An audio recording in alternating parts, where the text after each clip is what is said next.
this business of a new Cold War is nonsense for many reasons. First of all, there's no guarantee it will be cold, because in this case, the case of China, it involves the question of what is Chinese territory. The Cold War never involved an issue like that with the Soviet Union or the United States. There was no challenge to the Soviet territory of a military nature.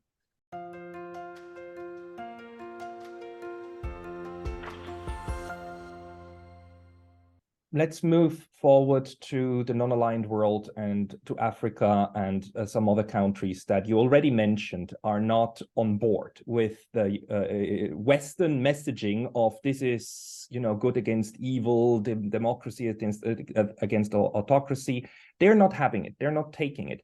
But the African countries, Southeast Asian countries, South American countries are today in a much different position than where they were during the Cold War, when non-alignment really was, they were extremely weak and very disjointed. Right. We can see today that they're much more organized and much more willing to actually assert their position. Do you think the non-aligned or the non-Western world, what role will they play in the next years to come? Well, what has happened in terms of the global order is a lot of regionalization, great powers on the regional level.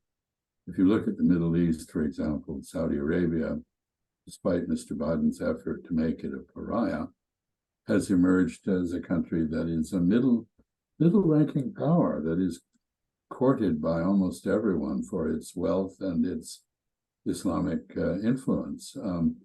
Iran potentially has the same position, although it's isolated by Western sanctions. And I think if you look at Brazil and in South America, you see the same phenomenon of a significant regional power asserting itself, being quite independent. This is true in Africa as well, South Africa and Nigeria, as well as Ethiopia, that the three sort of great powers on the continent are each becoming much more assertive and independent. Africa is the future.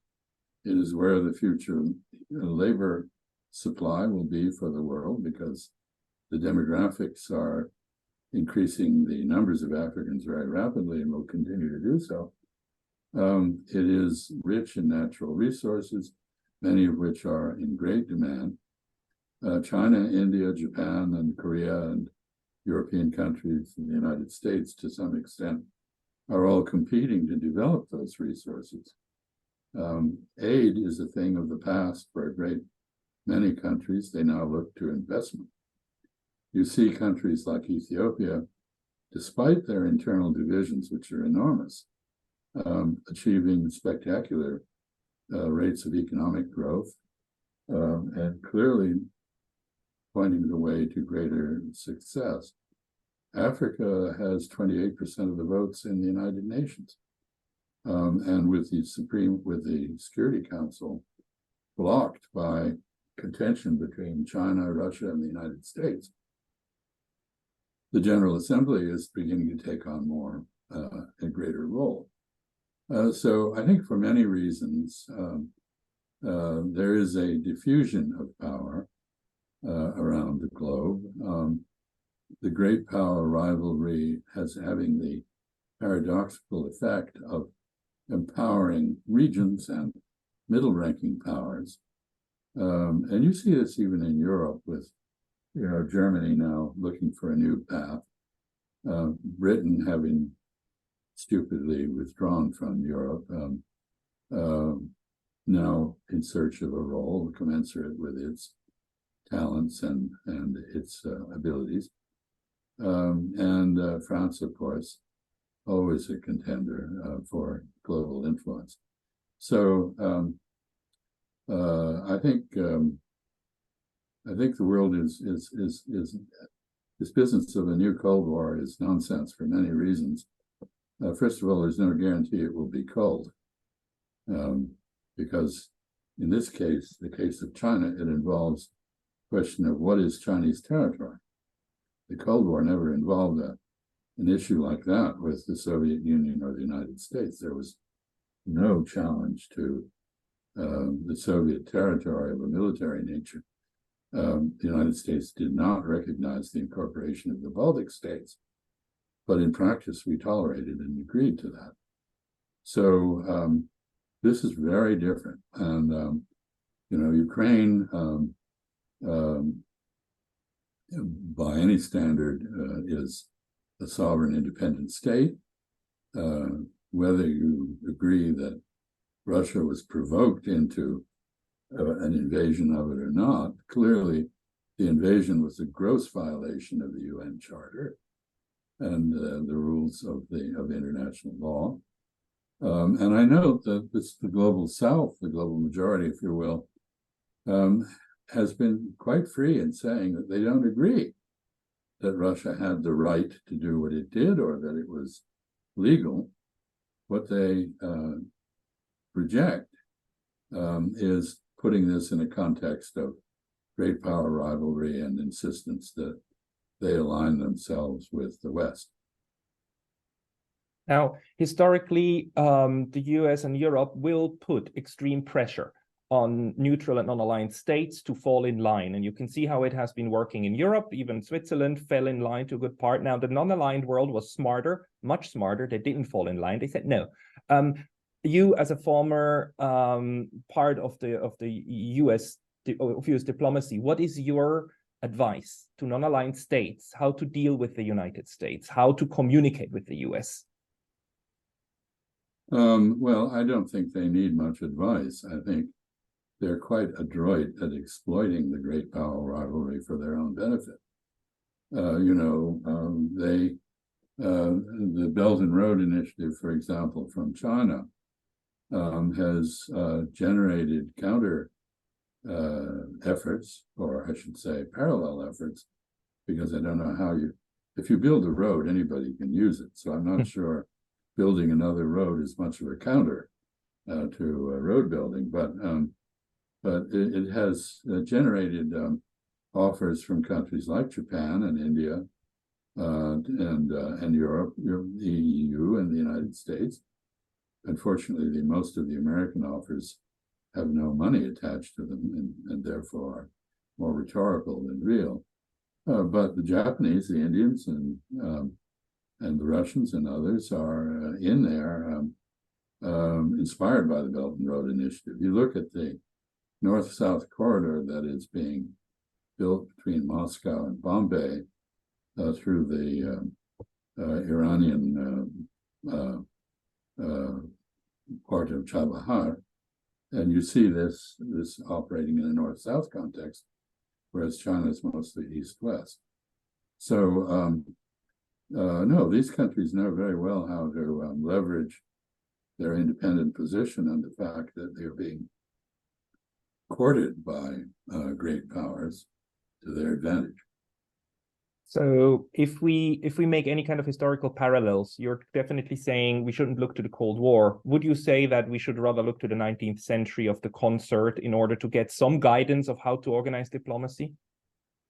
I think the 19th century is much more relevant than, I'm sorry to say, than the last half of the 20th century, which was when we attempted to regulate international affairs with a facsimile of the rule of law.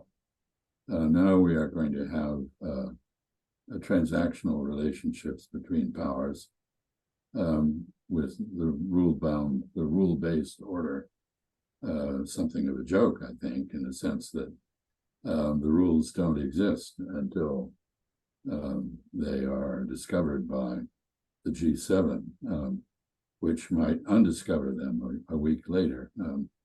Anyway, I think the 19th century offers many useful examples of.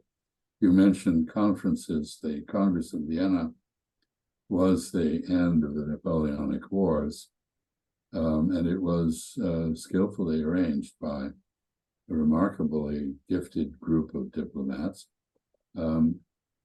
conservative, by the way, or opportunistic in the case of Talleyrand, but up to the task of contriving a system which would provide equilibrium and reduce the danger of war. And I think this is entirely possible.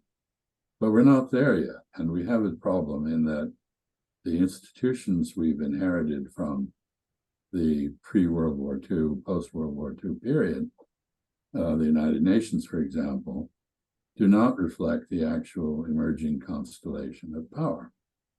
They do not include India. They do not include Brazil. They do not include a representative of the Arab world. There's no African presence on a permanent basis.